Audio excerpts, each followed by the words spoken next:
우리나라 노인복지에 대한 겁니다. 앞에서 제가 대상자별 복지에 있던 문제 중에 하나인데요. 옳지 않은 것은입니다. 노인 문제의 대상이 누구 노인이다? 제가 노인일 경우 가족의 동그라미. 가족의 노인 보호 기능을 뭐 해야 돼요? 강화시켜주는 서비스가 중요하다라고 했어요. 제가 노인일 때는 가정에 머물러 있는 노인이라 가족의 노인 보호 기능을 강화시켜줘야 되겠죠. 이걸 다른 말로 하면요.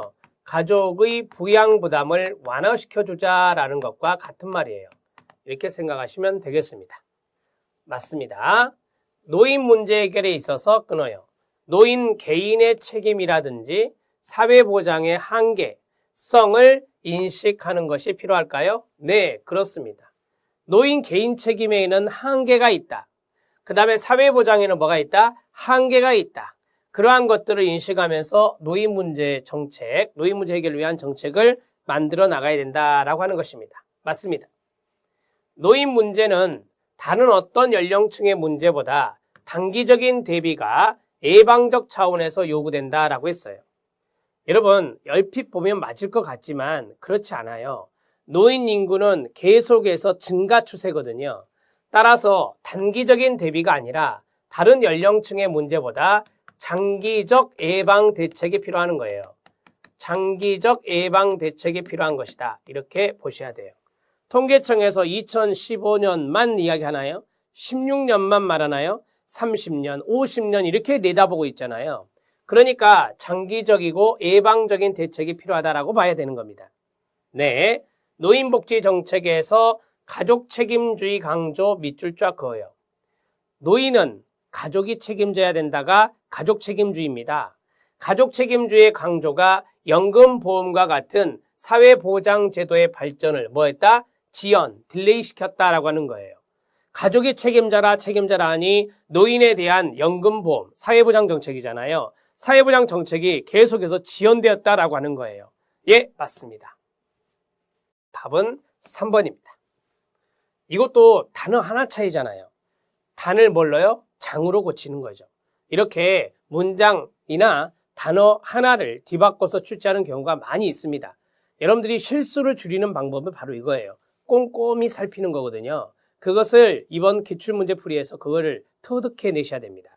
그래야 실수를 많이 줄일 수 있습니다. 2번의 답은 3번입니다. 3번 문제 들어갑니다.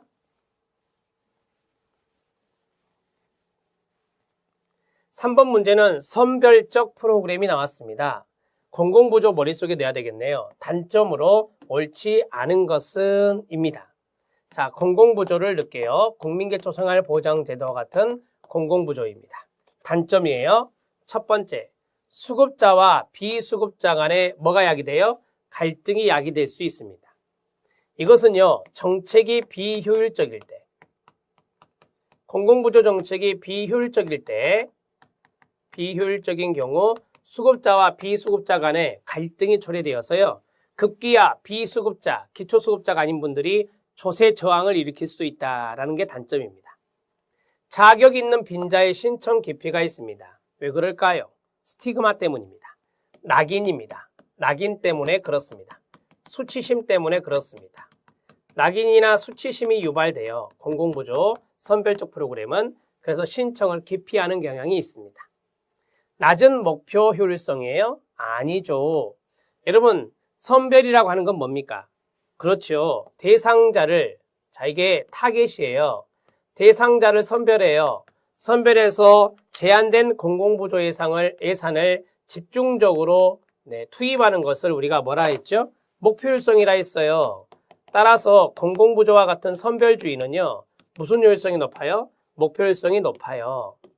목표효율성이 높다라고 해야 된다니까요. 목표효율성이 높다. 이런 식으로 정리하셔야 돼요. 목표효율성은 대상효율성.